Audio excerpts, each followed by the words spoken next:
ఎప్పుడైతే వెళ్తామో అప్పుడు నీ ప్రయాసం ఏది వ్యర్థం కాదు. నీ ప్రార్థన, నీ యొక్క మరి చేసే ఉద్యోగం కానివి ఏదైనా నిత్యంగా అంటున్నాడు కాదు, ఏది వ్యర్థం కాకుండా అన్ని ఉపయోగకరంగా నీకు దేవుడు జ్ఞానం ఇచ్చి ప్రతిదీ సద్వినియోగం చేసుకునే కృపనే దేవుడు ఇస్తాడు.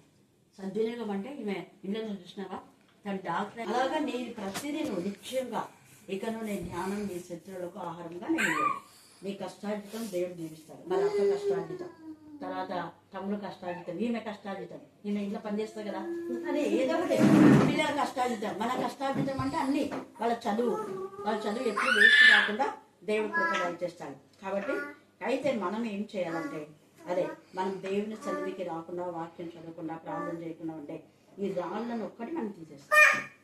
అన్ని ప్రతి అవిశ్వాసము, అల్ప విశ్వాసం, పిల్లలకి ఏమైనా భయం ఉంది, ఇవన్నీ ఎక్కువ ధైర్యం ఏం కాదు దేవా నువ్వు ఉన్నావు కాబట్టి నాకేం కాదు ఆ కాన్ఫిడెన్స్తో ఉన్నప్పుడు నువ్వు చేసే ప్రతి పని దేవుడు ఆశీర్వదిస్తాడు.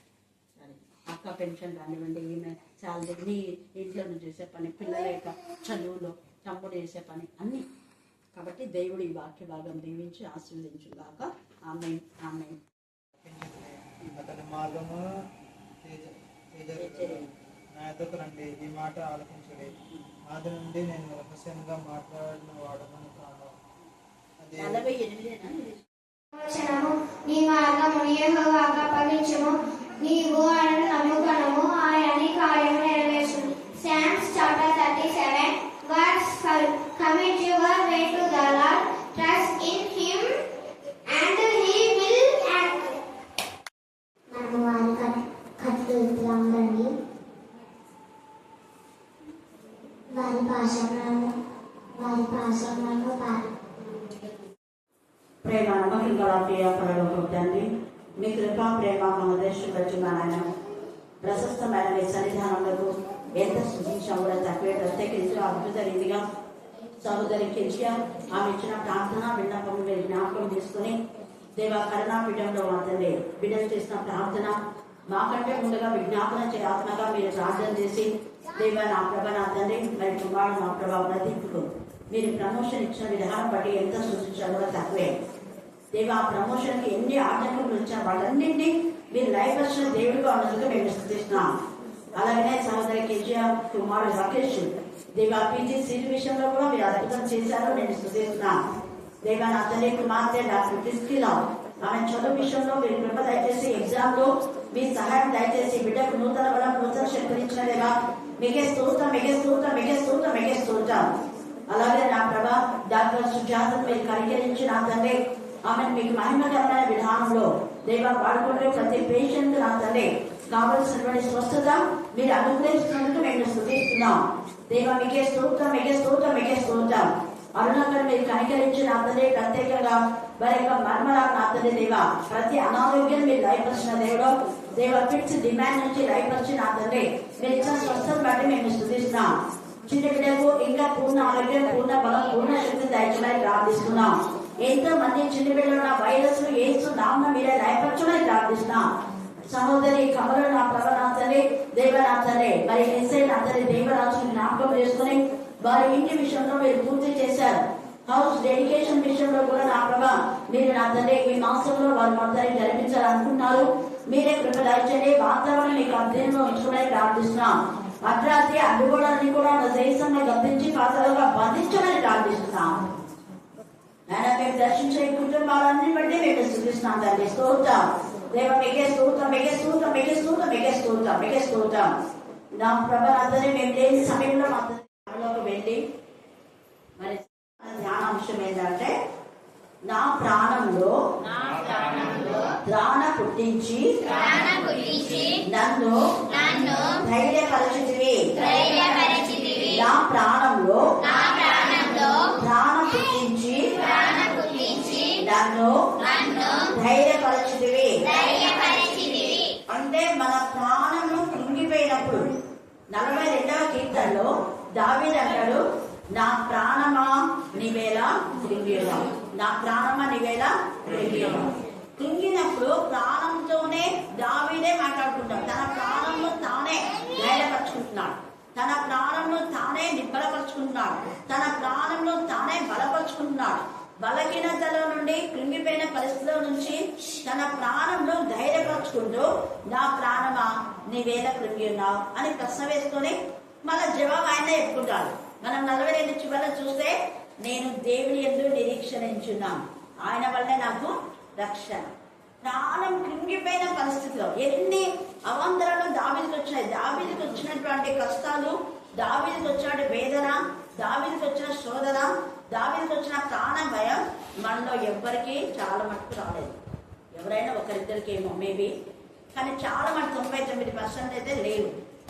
అయితే ఇక్కడ దావీదు ఎంత చక్కగా దేవుడు చేసిన మేళ్ళన్నింటినీ జ్ఞాపకం చేసుకుని అంటున్నాడు 138వ కీర్తనలో, నేను నా పూర్ణ హృదయంతో నీకేం చెల్లించాలంట. ఈరోజు కృతజ్ఞత కూటము అఖిల్ వాళ్ళ ఇంట్లో జరిగింది. హైమావతికి దేవుడి కృప చొప్పున 2 పాపలు నిలిచినారు. సుఖమైన ప్రసవం, చక్కగా వాళ్ళ యొక్క బంధువులందరూ వచ్చారు.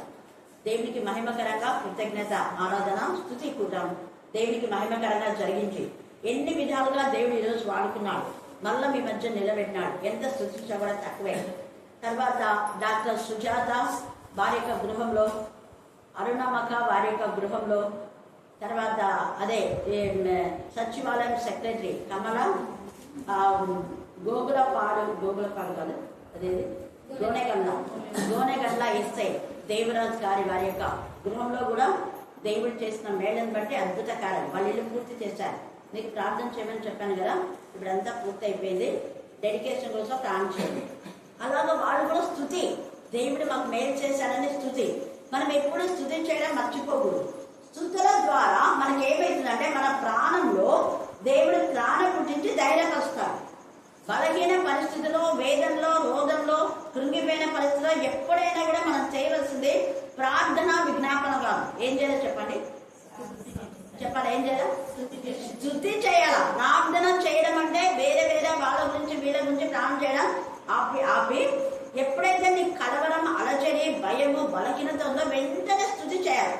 ఏంటా స్తుతి అంటే పుట్టినప్పటి నుంచి ఇంతవరకు ఎన్ని మేలు దేవుడు చేసినా వాటన్ని నువ్వు స్తుతిస్తుంటే ఆటోమేటిక్ గా నీలో ఉన్న భయం, అలజడి, కలవరం పోయి నూతన బలం, నూతన శక్తి ఇచ్చి ఖచ్చితంగా దేవుడు నా ప్రార్థనకు జవాబిస్తాడు అని. ఎప్పుడో మనం చేసిన ప్రార్థన, ఎప్పుడో విజ్ఞాపన చేస్తున్నాం. భయము, అలజడి, అవిశ్వాసం, కలవరం ఉన్నప్పుడు ఎప్పుడు కూడా విజ్ఞాపనలోకి, ప్రార్థనలోకి వెళ్ళొద్దని స్తుతి చేయడం నేర్చుకో. ఆ స్తుతుల ద్వారా నువ్వు ఎప్పుడో చేస్తున్నటువంటి ప్రార్థనకు దేవుడు జవాబు ఇచ్చేస్తాడు. మనం అనుకుంటాం దేవుడు ఏమి ఈ ప్రార్థనకు జవాబిచ్చినాడు. ఈరోజు అదే అయింది. నేను అదే వీళ్ళు ఎప్పుడు కన్నులకు వెళ్ళిపోతే అంత బిజీగా ఉన్నారు. మైక్ ఒకటి కావాలి, ఇంకా ఇప్పుడు 5 ఉన్నాయి దేవా, ఇంకొకటి కావాలి. ఆ వైన్ ఎక్కడ చేయించాలి అని అనుకున్నాను. దేవుడు అద్భుతానికి ఎప్పుడో చేస్తున్నాను, మళ్ళీ ఈరోజు ఏం చేయాలి. కానీ అనుకోకుండా దేవుడు సెకండ్లో, అంత పెద్ద వర్షంలో ఆటో ఆపి కేవలం 5 నిమిషాలు కూడా కాదు, వచ్చినారు ఒక 3 minutes తొందరగా చేస్తాను. హల్లెలూయా, హల్లెలూయా, హల్లెలూయా. మరి వాళ్ళు ఇచ్చిన కానుకను కూడా యూజ్ చేసి ఈ కొత్త మైక్ దేవుడికి స్తోత్రం. ఎందుకంటే మనం ఈ రోజు చేసిన ప్రార్థనకి ఏదో ఒక రోజు దేవుడు ఖచ్చితంగా ప్రతిఫలమిస్తాడు.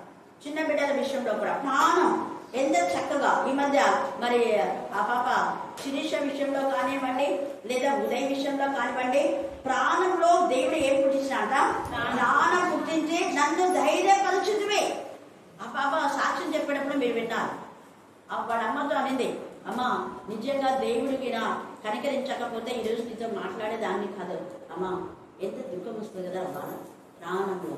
వెంటనే ప్రార్థన చేసిన వెంటనే వాళ్ళకు ప్రాణం వచ్చింది. శిరీష కానివ్వండి, మరి అక్క కానివ్వండి, అక్క ఎప్పుడు ప్రేర్ చేయక అని చెప్పిపోతున్నాం. శిరీష ఎప్పుడు చేస్తానమ్మా, నువ్వు చెప్పకపోయినా మేము చేస్తాం, ఎందుకంటే అది మా బాధ్యత. హల్లెలూయా. ఇక్కడ దావీదు ప్రాణంలో తాను పుట్టించి ధైర్యపరచడానికి వాళ్ళ తల్లి ధైర్యపరిచి ఉండొచ్చు, వాళ్ళ అక్క మనం చూసినట్లయితే ఎంత చక్కగా సెరూయా కూడా దేవుని ఎందుకు భయభక్తి కలదే. అనేకమైన అవాంతరాలు వస్తున్నప్పుడు వాళ్ళ అక్క సెరూయా కూడా ధైర్యపరిచింది. ఇంకా చాలా మంది దైవజనులు ధైర్యపరిచినారు ఈ యొక్క దావీదును. అన్నిటికంటే ముఖ్యంగా స్తుతి ఆయన ధైర్యపరిచింది. అందుకని ఇక్కడ పైన హృదయ పూర్తిగా ఎప్పుడైతే నువ్వు స్తుతి చేస్తావో ఆ స్తుతి ధూపమై దేవుని సన్నిధికి చేరి దేవుని సన్నిధి పరిస్థితి నుంచి నీకు ఏమేమి జవాబు వస్తుంది అంటే నువ్వేం చింత చేయదు, దిగులు చేయదు. చింత చేయడం ద్వారా ఎత్తు మురడు ఎక్కువ చేయడం, మురడు తక్కువ చేయడం. నీకు ఎప్పుడు ఏది కావాలో దేవుడు ఖచ్చితంగా ఇస్తాడు. ధైర్యంగా ఉండు, దేవుడు ధైర్యపరుస్తాడు. దావీదు కృంగిపోయినప్పుడు 42వ కీర్తనలో ధైర్యపరిచిన దేవుడు ఈ రాత్రి నిన్ను నన్ను ధైర్యపరచడానికి ఆయన సమర్థుడు. అందుకనే అన్నాడు, నా ప్రాణంలో ప్రాణం పుట్టించి నన్ను ధైర్యపరిచితివి దేవా. ఎలాంటి ప్రాణాపాయ స్థితిలో సొంత మామనే చంపాలనుకుంటే ఎంత కృంగిపోతాడు. అప్పుడు మనం చూస్తే తన భార్య మీకాలు నిజంగా ఆ యొక్క గంపలో నుంచి కిటికీలో నుంచి దావీదును దించేస్తాడు. అంటే ఒక భర్త ప్రాణంలో కాపాడేటువంటి స్త్రీలకు ఉంటాం కదా. మరి మీ భర్తను మీరు కాపాడుతున్నారా? మీ భర్తల మాటల ద్వారా, చేతుల ద్వారా, చూపుల ద్వారా, క్రియల ద్వారా, లేకపోతే ఇంకా వేరే వేరే విధానంలో బాధ పెడుతున్నామా? మనం ఆత్మపరిశీలన చేస్తున్నాం. యాక్చువల్గా ఈ యొక్క మీకాలకు పిల్లలేని కారణం ఎంతో దిగులు చింత ఉండొచ్చు మేబీ. కానీ తన భర్త ఇలాగ వాళ్ళ నాన్న చంపాలనుకుంటే నేను ఇలా కిటికీ నుంచి దించేస్తే అతను నాకు దూరం అయిపోతానని తెలుసానే. తెలిసి కూడా ఆమె అలా చేసింది. కారణం తన భర్త బ్రతికించుకోవాలి. పిల్లల కంటే భర్త ప్రాణమే నాకు శ్రేయస్కరం అనుకుంది. అలాంటి భార్యలాగా ఉన్నావా? ఈ రాత్రి కాల సమయంలో ప్రశ్న వేసుకో. మీకాలు తన పిల్లల కంటే ఎక్కువ భర్తను ప్రేమించింది. దావీదు అంటే ఇష్టమని చెప్పే మీకాలుతో వివాహం జరిగించాడు వాళ్ళ నాన్నగారు. అందుకనే తాను ప్రేమించిన భర్త తనకు పిల్లలు లేకపోయినా కూడా భర్త ప్రాణాలతో ఉంటే చాలనుకొని మీకాలు భర్తను కాపాడింది. తన తండ్రి యొక్క మరి చెడ్డ ఆలోచనలో నుంచి ఆమె కాపాడగలిగింది. అది గుర్తు చేసుకొని దేవుని స్తుతిస్తున్నాను. దేవా, నాకు ఇచ్చినటువంటి మంచి భార్యను బట్టి నీకు స్తోత్రం. ఆ రోజు మీకాలు కాపాడబడకపోతే చచ్చిపోయేవాడే దావీదు. అంటే దేవుడు ఎలాగైనా కాపాడతాడు. కాకపోతే మీకాలను అక్కడ వాడుకున్నాడు దేవుడు. ఈ రాత్రి నిన్ను కూడా వాడుకోవడానికి దేవుడు ఇష్టపడతాడు. అలాగనే మనం చూస్తే ఎక్కివేలు కుమారుడు చావవలసిందే. కానీ దేవుని బట్టి ఆమె ప్రాణంలో ప్రాణం ధైర్యం వచ్చేసింది. ఆ ధైర్యంతో దేవుని యొక్క జ్ఞానాత్మతో ఆమె నింపబడింది. దైవికమైన జ్ఞానం మనకుంటే ప్రతి సమస్య నుంచి మనం విడుదల పొందుతాం. దైవికమైన జ్ఞానమే సర్వ సంపద. దైవికమైన జ్ఞానమే మనకు జీవం. దైవికమైన జ్ఞానమే మన జీవన ఆధారం. దైవికమైన జ్ఞానమే మన జీవితాన్ని స్థిరపరుస్తుంది, బలపరుస్తుంది. అందుకనే ఆమె దైవికమైన జ్ఞానంతో ఏమాత్రం కూడా ఆలోచించకుండా తనకు దేవునికి ప్రార్థన చేసుకుని జిగురుతో చిన్న పెట్టెను చేసి కలపతో జిగురుతో చేసి జిగురు పూసి ఆ కుమారుని అందులో విశ్వాసంతో నమ్మకంగా వదిలేసింది. అలాగనే ప్రాణ భయం లేకుండా ధైర్యంతో మిరియాం కూడా వెళ్ళి తన తల్లిని అక్కడ పెట్టింది. అన్యుల గృహములో రాజ ప్రస్తావనంలో బానిసరాలైన ఎకవేలు రాజ ప్రస్తావనంలో ఉండి తన కుమారుని కాపాడుకోవాలి. ప్రాణంలో దేవుడు ప్రాణం పుట్టించాడు. కారణం రోజు ఆమె దేవుని స్తుతిస్తున్నది. దేవా, ఈ విధానంలో నీళ్ళలో చనిపోవలసిన కుమారుడు ఎలాగో బ్రతికించాడు.